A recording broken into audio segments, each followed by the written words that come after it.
ልቤዋ ወዳጄ በከበሩበት ልክ ተንቆ መከሰስ በሮጡበት እግር በንብርክክ መመለስ ከተስፋ ሰገነት መሰባበር ወድቆ መና እንደ መሸኘት ዓመታት ጠብቆ በፈኩበት ሜዳ ያዘን ማቅ መሸመት ከደግ ቀን ወዳጅ አንሶ መገማመት። አይዞሽ ሩታዬ የኔ ጀግና እህት የኔ ሞዴል የኔ አክተር አይዞሽ፣ መቼም ቢሆን ከጎንሽ ነን እኛ ሴቶች ማለት ነው። ማነው የሩታን ፈገግታ የሩታን ሳቅን የናፈቀው ማለት ነው። የእውነት እኔ በጣም ናፍቆኛል። ቤተሰብ እንግዲህ ዛሬ ምን የሚመጣ ነው የሚመስላችሁ? ትላንትና ጋሽዬ እንደተናገሩት ወደ ቡታጀራ ይዤሽ እሄዳለሁ በውስጤ ትገቢያለሽ እያላት ነበር ማለት ነው። የዛሬው ሁኔታ ምን ይሆናል ብላችሁ ነው የምታስበው? ላይክ፣ ሼር፣ ሰብስክራይብ እያደረጋችሁ እስከ መጨረሻው ከእኔ ጋር ሆኑ። ሌላው አንዳንድ ነገሮች ቆርጣችሁ ወስዳችሁ ቲክቶክ ላይ እንደፈለጋችሁ አፋችሁ የምትከፍቱ በሰላማችሁ ነው። እናንተንም በደንብ አድርጌ ሄድባችኋለሁ ማለት ነው።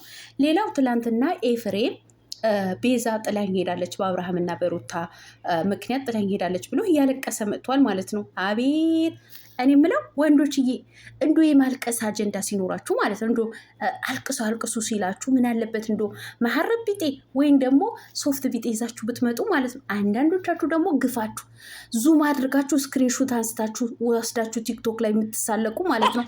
እንዶ ድሮ እኮ መሐረብ ተይዞ ጥርት ይደረግ ነበር። አሁን ላይ ግን ወንዶቹ እንዶ እንደ ቫዝሊን ወይም ደግሞ እንደ ሜካፕ እኮ ነው እየተቀቡት ያሉ። ሰላማት እኔማ ዛሬማ እሄድባቸዋለሁ። እውነቴን ነው፣ ምንም ማድረግ አይቻልም፣ እሄድባቸዋለሁ። ላይክ፣ ሼር፣ ሰብስክራይብ እያደረጋችሁ እስከ መጨረሻው ከኔ ጋር ሆኖ። አሰላሙ አሌይኩም ወራህመቱላሂ ወበረካቱ። ውድና የተከበራችሁ የቻናሌ ቤተሰቦች ሰላም ብያለሁ። በያላችሁበት ሰላማችሁ አላህ ያብዛልኝ። ላላህ እየወዳችኋለሁ። ለቤቴ ወይ ለቻናሌ አዲስ ከሆናችሁ ሰብስክራይብ እንዲሁም የደወል ምልክቱን በመጫን ቤተሰብ ይሁኑ። ከዚህ በፊት ቤተሰብ ሆናችሁ ላይክ፣ ሼር፣ ኮመንት ለምታደርጉልኝ እና ለምታበረታቱኝ እጅግ በጣም አድርጌ ከልብ አመሰግናለሁ። አላህ ያክብርልኝ። ዛሬም እንደተለመደው በሌላ ቪዲዮ መጥቻለሁ። ቪዲዮን ከወደዳችሁ ላይክ፣ ሼር ማድረጋችሁን እንዳትረሱ።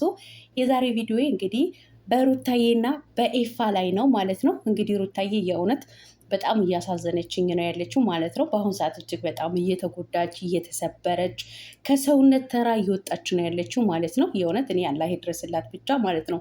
የእውነት በጣም አሳዝናኛለች። ትላንትና እንግዲህ እንዳያቸዋት እያለቀሰች አብርሃም ትተው ሄዳለች ማለት ነው።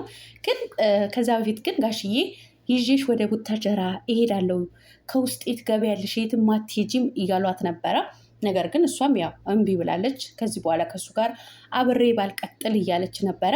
እኔ ግን ሳሰላስለው ዛሬ ላይ ግን ጋሽዬ ግዴታ ወደ ቡታጀራ ይዤሽ እሄዳለሁ የሚሏት ነው የሚመስለኝ ማለት ነው። እና በጉጉት ነው የምንጠብቀው ማለት ነው። ሌላው ምንድነው ቆራርጣችሁ ቲክቶክ ላይ ስለ ሩታ ለማውራት፣ ሩታን ለመጣል፣ ሩታ ሞራኗን ለመንካት፣ ሩታ ልቧን ለመስፈር የምትታትሩ አንዳንድ ሴቶች ግን በሰላማችሁ ነው? እንዴት ናችሁ? መቼም ቢሆን መቼም አትሰበረም ሩታ ማለት ነው። የፈለጋችሁት ነገር ብትናገሩ ማለት ነው። አብርሃም እኔ አስገድጄሽ ነው ወይ ምናምን ያለበት ቦታ ማለት ነው። ቆራርጣችሁ ወስዳችሁ የራሳችሁን ግምት እየሰጣችሁ ልክ ልኳ ነገራት። ልክ ልኳ ነው የነገራት። ድሮም እኮ እሷ ለምና ነው የመጣችሁ። ለምን አልመጣችም? እናንተ በጆሮአችሁ ነው የምትሰሙት ወይስ እንዲሁ በምናችሁ ልበላችሁ በአፋችሁ በጥርሳችሁ ነው የምትሰሙት ማለት ነው። እንዲሁ ጆሮ ካላችሁ ማለት ነው ጆሮአችሁ በደንብ አድርጋችሁ በጆሮ ማጽጃ ለመስማት ሞክሩ። ሩታ አፈቅርሃለሁ ብላ የመጣችሁ ለድራማ እንጂ የእውነት አፍቅራው ለምናው አይደለም የመጣችሁ። እናንተ ከንቱ ማለት ነው። እናንተ ከንቱ ማለት ነው። ይሄኔ እናቴ 36 ወንድ ለምነሽ ያልተሳካልሽ ነሽ ለምና የመጣችሁ እያላችሁ የምትሳደቡት ወይም ደግሞ ያልሆነ ኮመንትን እየሰጣችሁ ወይም ፎቶ አለጥፋችሁ ለምና መጣ ዛሬ ልክ ልኳ ነገራት ያላችሁ ማለት ነው። በምንም ተአምር አብርሃም ትላንትና ልክ ልኳን አልነገራት። ገባችሁ አይደለም? እሱ ኦዲየንስን እንዳይጠላው ጨንቆት ለኦዲየንስ ተጨንቆ እንደዛ ያለ እንጂ ሩታን ልክ ልኳን ነግሯት አይደለም። ተሳስታችኋል። ለምነው አይደለም የመጣችው። እንዲሁ ልንገራችሁ ደግሜ ደጋግሜ፣ ኧረ እንዲሁ ስንት ቪዲዮ ሰርቻለሁ በዚህ ጉዳይ ማለት ነው። ከ6 ከ7 ጊዜ በላይ ቪዲዮ ሰርቻለሁ። ግን እውነት በምንድን ነው የምትሰሙት እናንተ?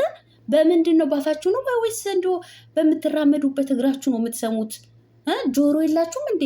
ለምን አልመጣችም? ለምኗት ታገቢኛለሽ ወይ ብሎ የጠየቃት አብርሃም እንጂ ለምና አገባሃለሁ ብላ አይደለም የመጣችው።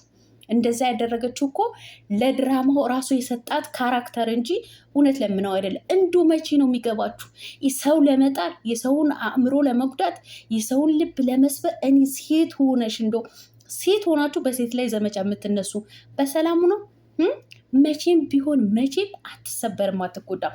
ሩታ ብትሰበር ኖሮ የምትጎዳ ነገር ቢሆን ኖሮ ያ ድሮ ገና ወደ ሚዲያ እንደመጣች ከኔ ጀምሮ ሩታን ያልነካት ሰው ማንም የለም። በዛን ሰዓት ራሱ ልቧ ተሰብሮ ጭንቅላቷ ተነክቶ ቪዲዮ መስራት ታቆምና ከሚዲያ ጠፍታ ወደ ቤቷ ትገባ ነበር። ነገር ግን ጀግና አንበሳ አልበገርም ባይ ስለሆነች ዛሬ ድረስ ቆይታ ሚዲያው በአንድ እግሩ እያቆመችው ነው ያለችው ማለት ነው። እንደናንተ አይነት ያለውስ እንደናንተ ያለው በየኮመንት ስር ደብዳቤ፣ ቀበሌ ደብዳቤ ወይም የወረዳ ደብዳቤ መሰለ ኮመንት እየጻፋችሁ ትሳደባላችሁ። እሷስ ቪዲዮ እየሰራች ትሸቅልባችኋለች ማለት ነው። በቃ ይሄ ጀግንነቷ ነው። ጀግና አንበሳ ሴት ስለሆነች ማለት ነው። እስኪ ተማሩ እናንተም ፎቶ ቆርጣችሁ ቲክቶክ ላይ ወስዳችሁ ከምትለጥፉ ማለት ነው። ደብዳቤ መሰለ ኮመንት እየጻፋችሁ ከምትሳደቡ እኔም እስኪ ከማዳምዬ ስራ የሆነ ነገር ዩቲዩብ ከፍቼ ልለወጥ በሉ። እስኪ አእምሯችሁን አጽዱት። አንድ ሴት ለመጉዳት አንድ ሴት ዝቅ ለማድረግ ከምትመጡ ማለት ነው። ለማንኛውም የእናንተ ጉዳይ እዚህ ላይ ያብቃለሁ ማለት ነው። ወደ ኤፋ ስመጣ ማለት ነው እንግዲህ ትላንትና ብዙ ዋጋ ከፍያለሁ ለአብርሃምና ለሩታ ብለሃል ማለት ነው። ብዙ ዋጋ ከፍልሃል። እጅግ በጣም የሩታ የምትወድ የምታከብራት ነበርክ ማለት ነው። አሁን ላይ ግን አይደለህም ማለት ነው።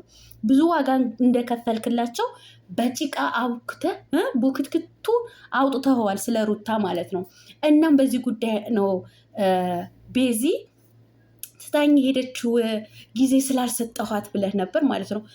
እንደዛ ሩታና አብርሃም ለማለያየት ሩታ ሂጂ ብለህ እንትን ለማባረር እንደዛ ጊዜህን ከምታጣብብ ምን አለበት ሩታ ለአብርሃም ትተህ ሄደ ቤዚን ብታገኛት ማለት ነው። እንዲሁ ትላንትና እኮ አለቀሰ፣ እናንተ አለቀሰ። አቤት አቤት አቤት! እናንተ ድሮ ማለት ነው አባቶቻችን በደረታቸው እስክሪብቶ እንደሚያወጡ መዥለጥ አድርገው መሀረብ ያወጡ ነበር። ወይም ደግሞ በኋላ ኪሳቸው ሽጉጥ እንደሚያወጣ ሰው መሽለጥ አድርገው መሀረባቸው አውጥተው እንደው አፍጫቸው ጥርቅ ያደርጉትና እንደው ምንድነው ይሄ የሆነ ቆሻሻውን ጥርቅ አድርገው ከአያቱ እስከ ቅድመ አያቱ ጎትተው ያወጡት ነበር። ማን ነው እንዳትሉኝ፣ አይመለከተኝም፣ የሚወጣውን ማለት ነው። እንደው ጥርቅ ያደርጉት ነበረ።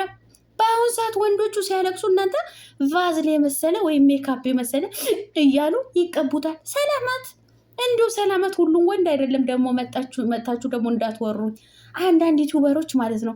እኔ በዩቲዩበሮች እውነቴን ነው የምላችሁ ጀግና አንድ ቀን ሲያለቅስ ያላየሁት ብሩኬ ብቻ ነው። በቃ ብሩኬ ማለት ነው። ይኸው እየተፋለጠ ነው፣ እየተቀጣቀጠ ነው፣ ግን አንድ ቀን ሲያለቅስ አላየሁትም። ሌሎቹ እናቴ ንፍጣቸው እየተነፋፈጡ እዚህ ንፍጣቸው እያዝረከረኩ ያለቅሱብናል ማለት ነው። እናንተ መሀረብ ያዙ እንዴ! መሀረብ ከሌላችሁ እንዴ ሶፍት ለመያዝ ሞክሩ።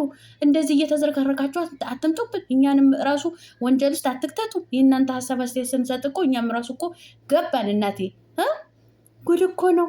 አይዞ ለማንኛውም አይዞ ላይክ አድርጉ እሺ።